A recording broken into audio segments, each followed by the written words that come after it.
Welcome to the Encore Audio Archives YouTube channel. I'm Taper Dave, and this is my channel. I've uploaded hundreds of talks here that I've recorded at meetings in West LA, and I've also recorded conventions starting in 2013. I've got a bunch of those up. And Walt and Mary Murray, the original owners of Encore Audio Archives, started the company in the 80s, and Walt recorded Joe and Charlie's and a bunch of stuff down in Vista, California. My sobriety date is June 20th of 1994. I hope you find something you like, so please like and subscribe to my channel and comment down below. If you want to hear something that I don't have or that you don't see, I'll see that I get it. Anyways, take care and have a great day if you want to. Now let's give a real warm welcome for our main speaker, Craig T.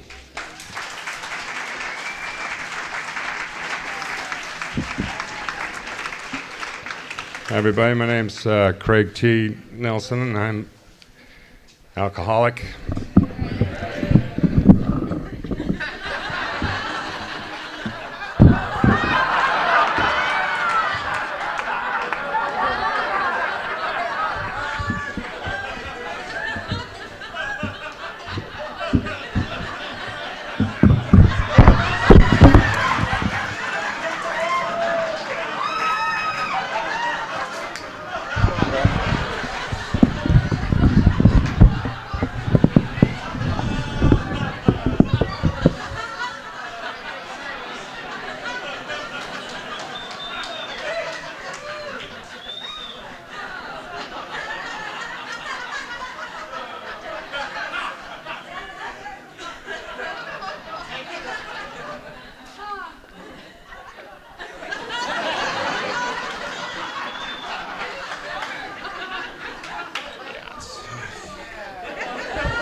So, I heard myself described tonight. My name's Craig T. Nelson. I'm an alcoholic. Did I already say that?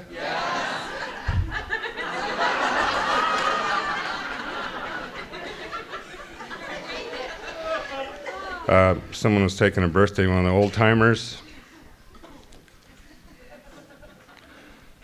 Just a boring motherfucker, that's me.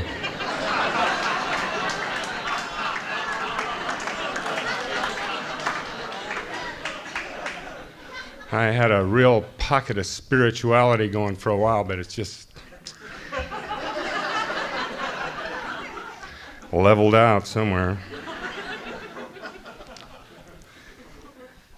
Really glad to be here. Welcome to all of the newcomers. Geez.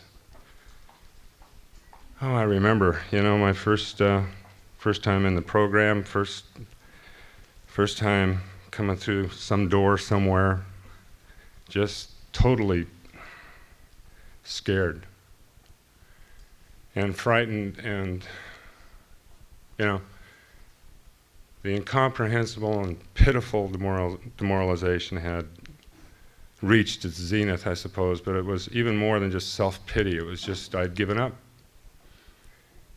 And I remember sitting in a chair shaking, unable to control my bladder, my mind. It didn't matter. And just a moment of quiet, just where someone else was doing the talking. And I'm thinking that maybe, it was over, really. Any kind of thoughts about being anything or wanting to be something that disappeared quite a while ago. I mean, it didn't really matter, I guess. It did. But I heard somebody, just one alcoholic sharing with another alcoholic speaking, and I heard the truth. And I don't even remember what it was about, but it was about me, and it was about you, and it was about what was going on inside, and it really reached somewhere very significant to me, and it changed my whole life. And that was January 21st, 1984 in New York. And I'd been to that meeting a lot. I had 60 days of sobriety, and I had it kicked, and I was ready. But it didn't work. and I wasn't committed enough to make it work. I started drinking when I was 13, I guess. I was born and raised in Spokane, Washington, heart of the Inland Empire. And it's real close to Coeur d'Alene Lake, where policemen go.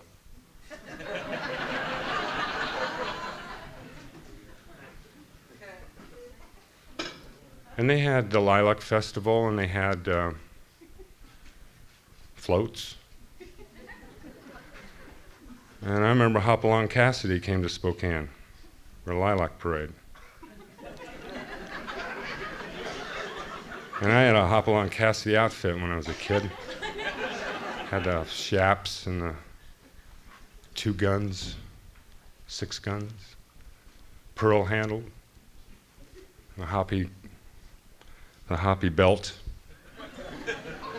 and a vest, and a hat, and little red bullets that went in the belt, and cowboy boots. Man, I wish I had that outfit.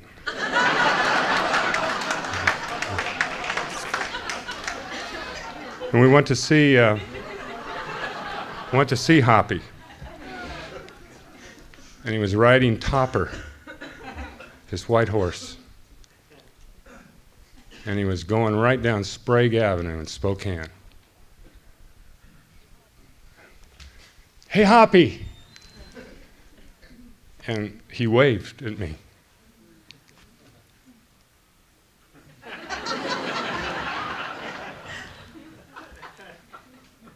And that was about it, you know? I mean, 19 years and a couple of memories. But it was an idyllic childhood, I think. My dad had emphysema, and he was dying in the back bedroom for a long time, you know? And so he'd get up occasionally, and my mom would drink some out in the kitchen, I'm sure. Seem to remember she did anyway. But it was still, you know, I went to school with the same kids from when I was in kindergarten until I was a senior in high school. And everybody knew everybody. There were 28 kids on our block. We were all friends. Everybody pretty much knew what was going on with each other.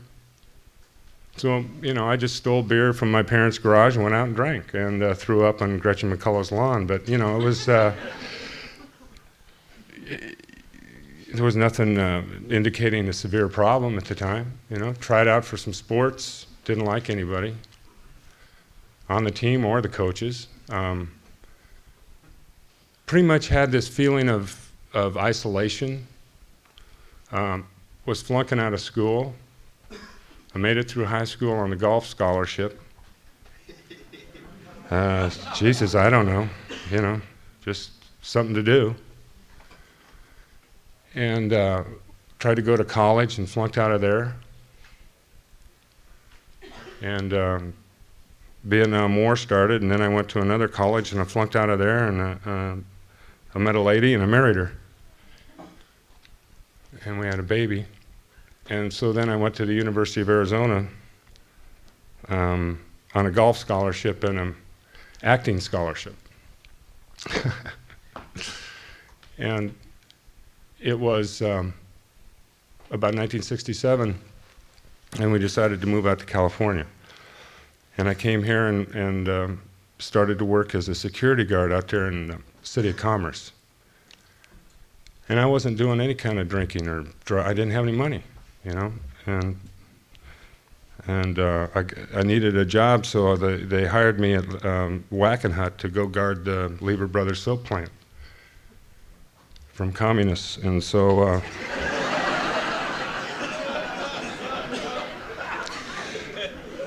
and they gave me a gun with 1 bullet. And I knew what the bullet was for. It was to, if the commies come in, take your own life, basically, is what.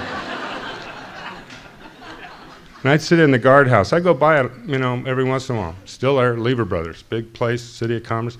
It's right across from that place, looks like Babylon. You know that place? Looks like Thebes all of a sudden. Anyway, I'd sit in the guard shack there, you know, midnight shift, just spinning the chamber, listening to Ray Bream on the radio.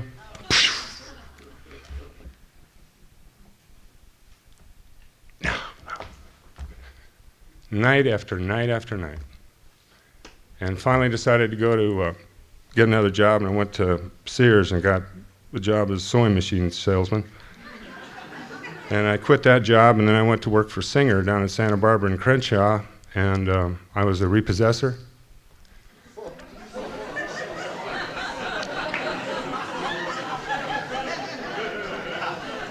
Of vacuums and sewing machines.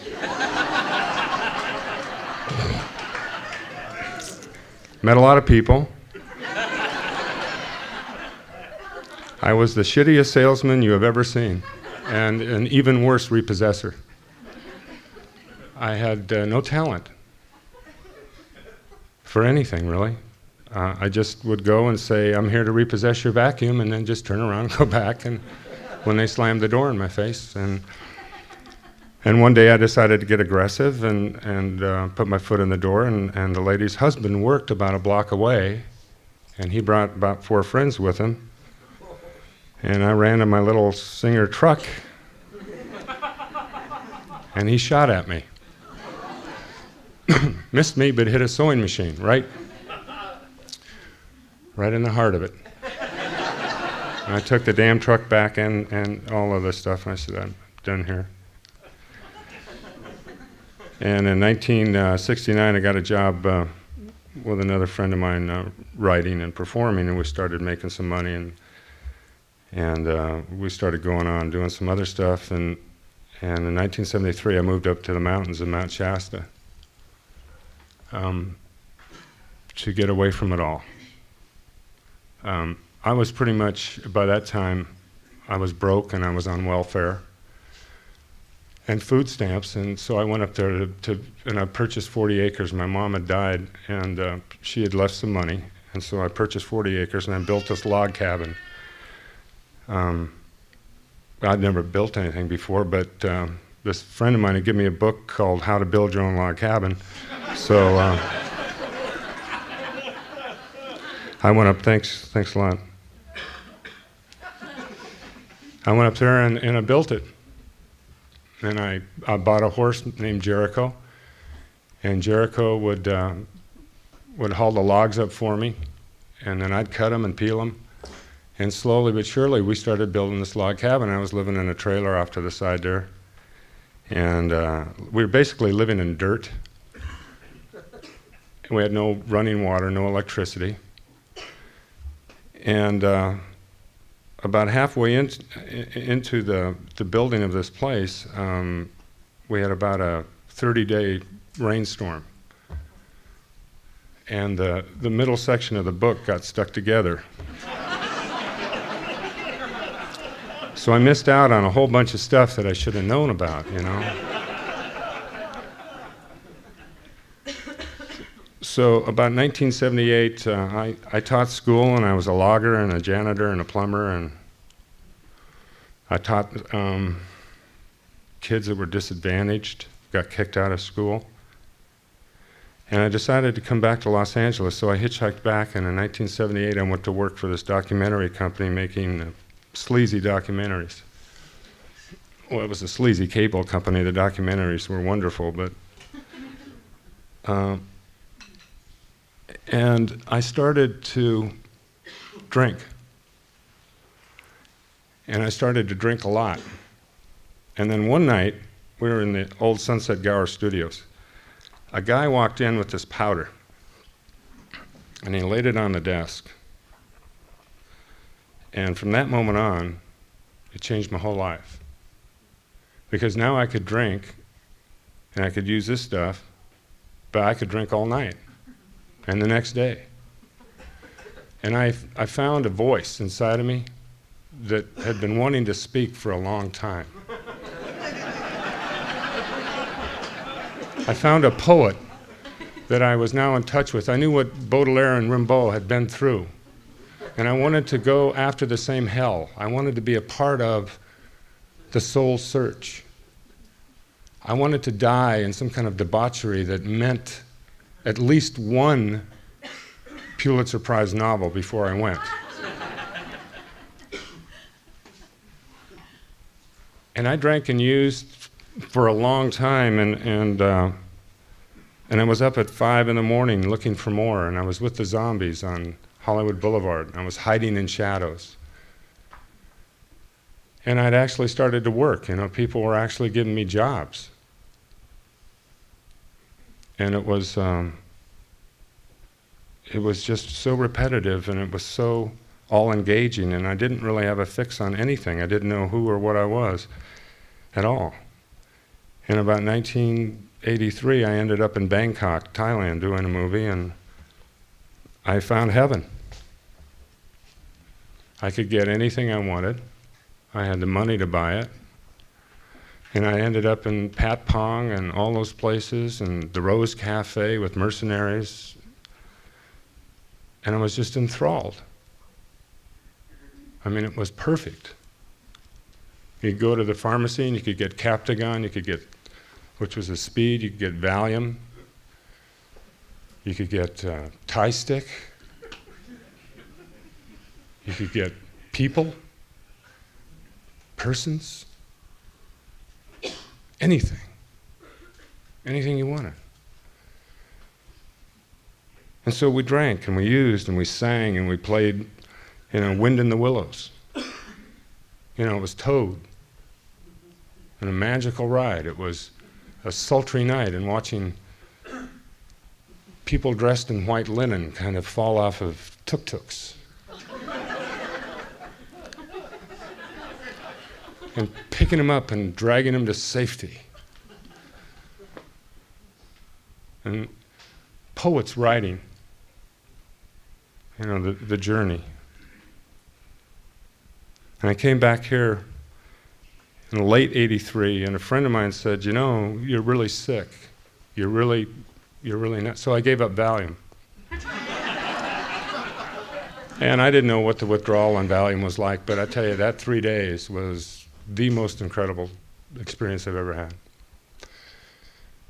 And he came back, and there was a guy who'd gone to school with. He says, "Why don't you go to a meeting of AA with me? Just check it out and see what it is." So I did. I went down to Hancock Park, and it just looked like, to me, it was a bunch of used car salesmen who never made it, and everybody was red-faced and it was weird, and I was drunk. It was the only way to go to those things anyway. So I kind of hung around for a while. And later on, I went out to this meeting on Radford. A friend of mine got me to go, and I heard this guy speak. And he was speaking about, I was outside hanging by the door, and I had a bottle of wine in my coat. And he was speaking about Jekyll and Hyde. And he was doing the parts. He was Lana Turner, and Ingrid Bergman, and Spencer Tracy. And he was like, so funny. And it was absolutely what I felt like. And so I checked out who it was, and they said, well, this is Guy Clancy. And I tried to find the meetings where he was speaking. And I'd go, and I was drunk. But man, was he good, I mean, he was speaking to something that I needed to hear. Sorry to interrupt your viewing. Taper Dave here. Just wanted to take a second to ask you to like and subscribe to my channel. Let me know if you like what you're listening. I've got some very good talks here, and this one's a great one. Just curious, do you think this is better than Zoom? Tell me what you think. So somewhere around in there, I got 60 days of sobriety. And it wasn't, a full-fledged kind of deal, but it was just 60 days of sobriety, and that's all it was. I just didn't drink and use for 60 days. And I took chips, and I got a job to go to New York, and I went to New York and I did a play. And it was 1984. And that was latter part of 83. And it was a 2-character play, and it lasted for like 3 hours. And what happened was, basically, they fired the guy that was playing opposite me. They brought a new guy in. So I used that as an excuse to go get drunk. And I spent my nights drinking and using. And then I went to rehearsals and started performing. And I noticed that I was using Cavassier and coffee. And I had it in the dressing room. And in the beginning, there was just like 1/5, but then there were 2/5. And so by usually about the end of the first act, I was completely isolated, but I was functioning. And I only had 2 acts to get through, and I go drink some more. One night, I drank so much that I blacked out in the second act. And we had that act to go and one more.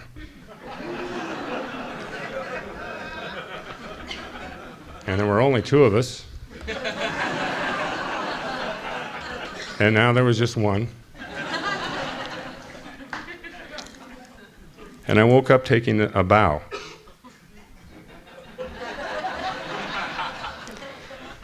And I had my head down. I came up, I looked over, my partner, and he just said,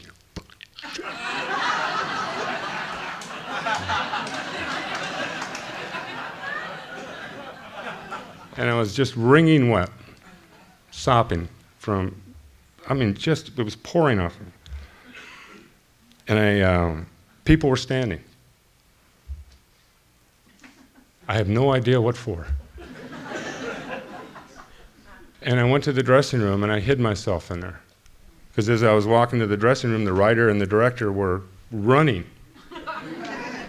towards me. They were like harpies, you know.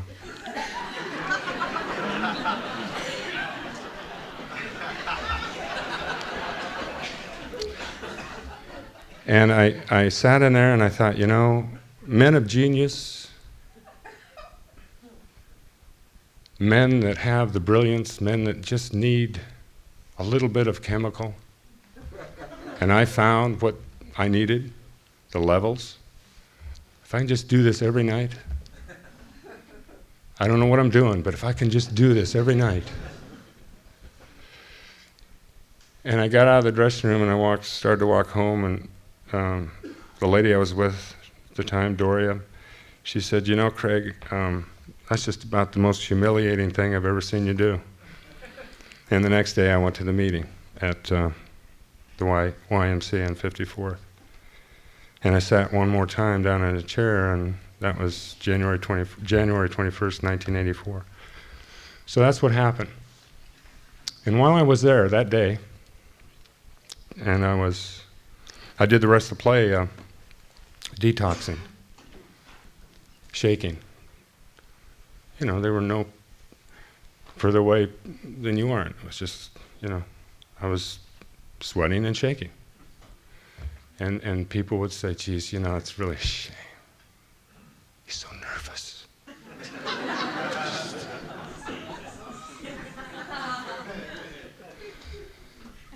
And I was sitting there, and I knew that my life was over, that would never happen again. I didn't know what was going to happen. But there was a kid next to me. And it was a fireside room, the YMCA, and he took out a needle, and he fixed himself right next to me.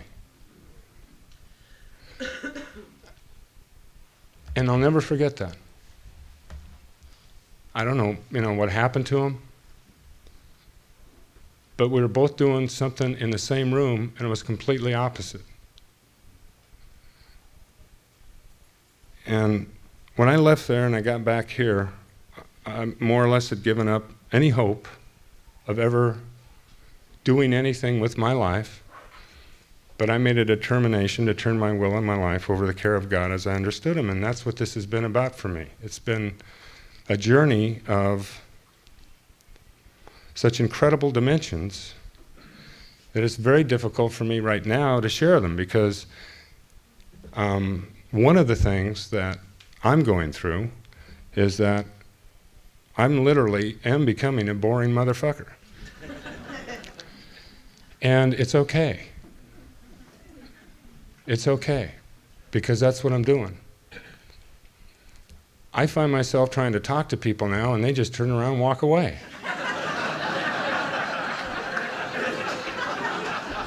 And I used to captivate the shit out of people.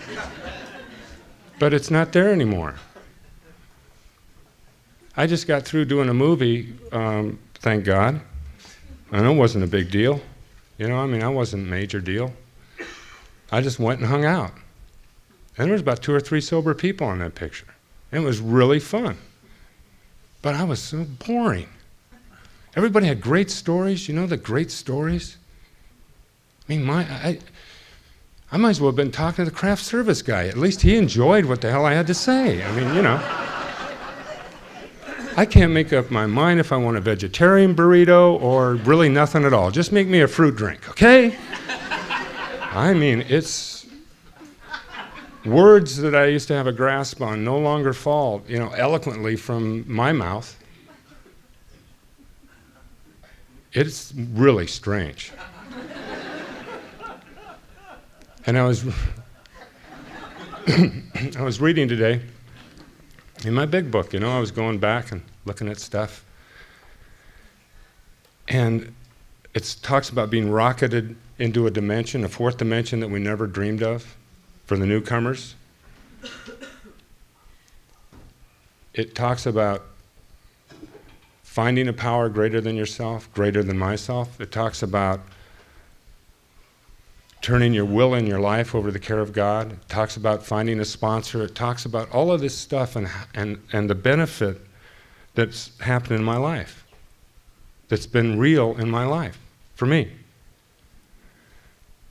Because I've met people that honestly care about how I'm doing. I mean, there's some people in this room tonight that I got sober with, and people that were here before I got sober, that I listened to.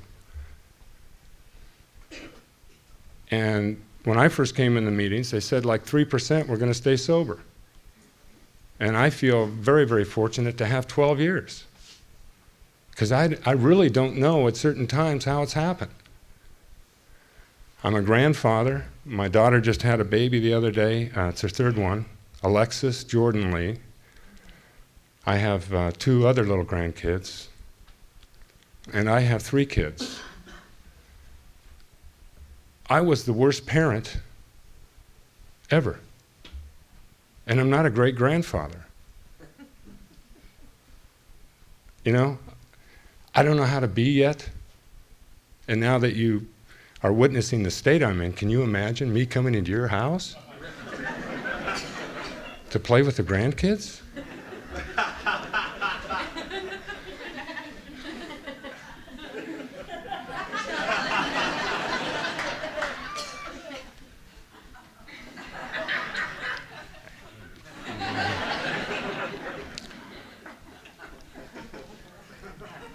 It is the most amazing journey I have ever been on in my life. And I know that something special, something wonderful is about to happen. The anvil isn't going to fall. Because I'm not in that, I don't think I'm in that period of time where, you know, a lot of things that are needed to be done are being done. I'm trying to do the footwork, but it's just at a very special time. I mean, I'm really confused about a lot of things. I don't have very many opinions about anything. I mean, people are like, when they're talking and we're sharing and they say, well, you know, and I'll say, well, gee, yeah, but then there's, you know. So there's not really a definition of things happening, but it's a really interesting time. And lately, you know, the last 5 years, I've been racing cars. God, I thought that would be neat. And so I've been doing that. And I'm an alcoholic, and I'm sober, and I'm going like 195 miles an hour.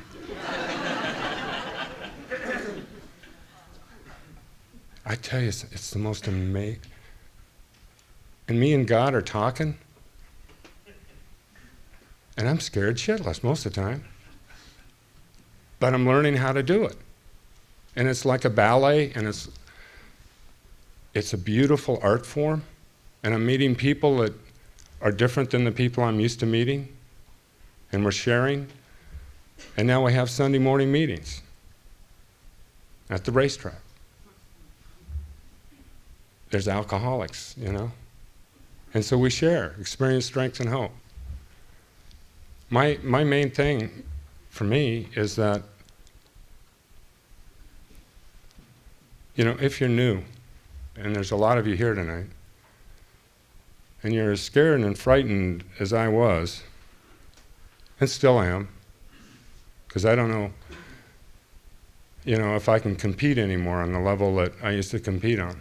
I mean, deep down, basically, if I start to even talk anymore, all I want to do is cry. I am so grateful. And I'm in such a vulnerable place.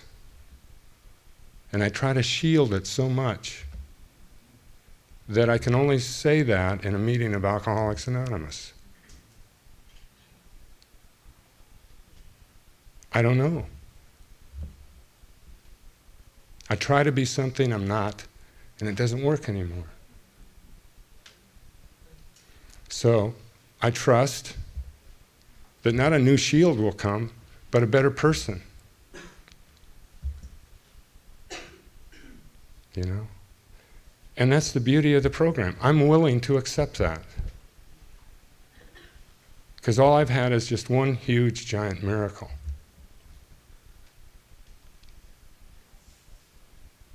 From the person that walked in here without a mind, dead, had no hope. I've got 3 kids that I do talk to occasionally, 3 grandkids that I'll learn how to talk to and won't be so afraid of, and the Fellowship of Alcoholics Anonymous, and the rest of it is up to God. Anyway, thank you.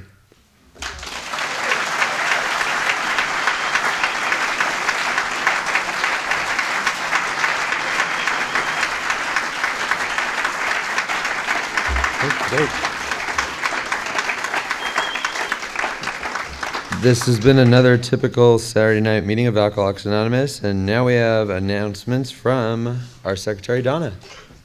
I think we got a great talk going on here. Thanks for watching the channel. Taper Dave here. Just curious, do you think this is better than Zoom?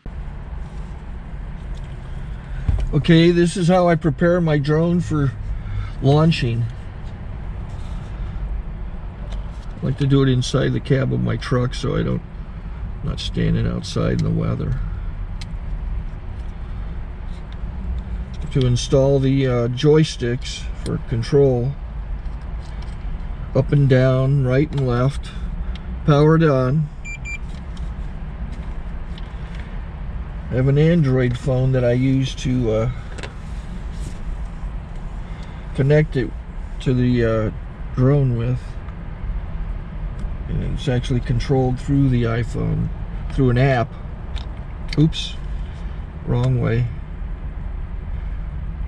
It's actually controlled through the iPhone, or through this Android phone, through the app. It's actually controlled through the Android phone, through an app, and you connect it through this short connection right here.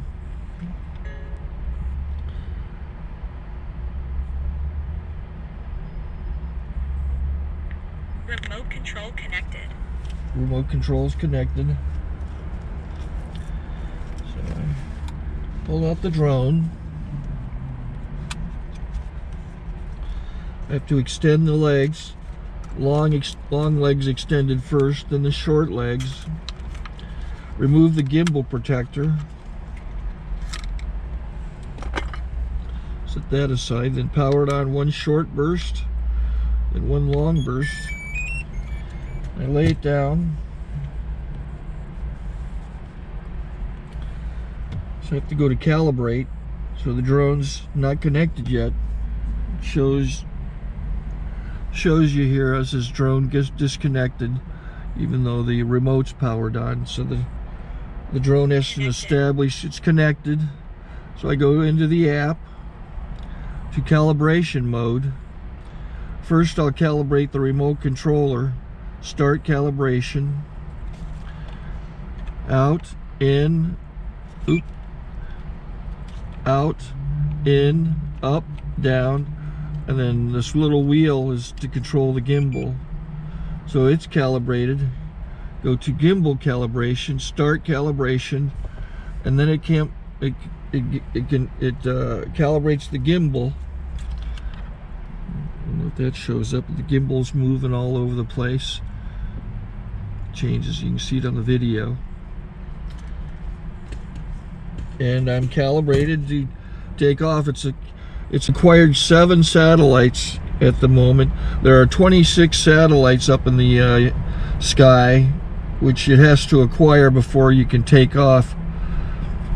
So it's connected. It's got enough satellites. This is white. I can go to press this little arrow button, swipe right to take off, and it would start the motors if I slid this to the right, but I'll wait till I get outside. Don't want to do it inside.